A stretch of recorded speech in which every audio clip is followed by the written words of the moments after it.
சினம் கொண்டு காற்றின வந்து 9 நாட்கள் போர் புரிந்தாளே.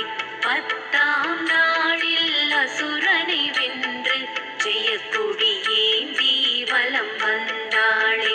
துஷ்டரை அழித்து துன்பத்தை போக்கி தூயவர் வாழ்வை காத்திடுவாளே.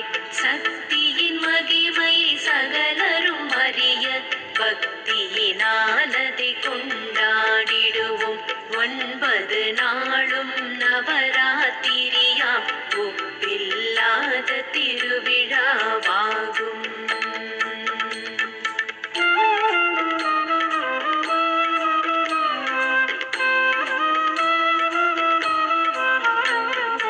அருள் வடிவான முப்பெரும் தேவியவர்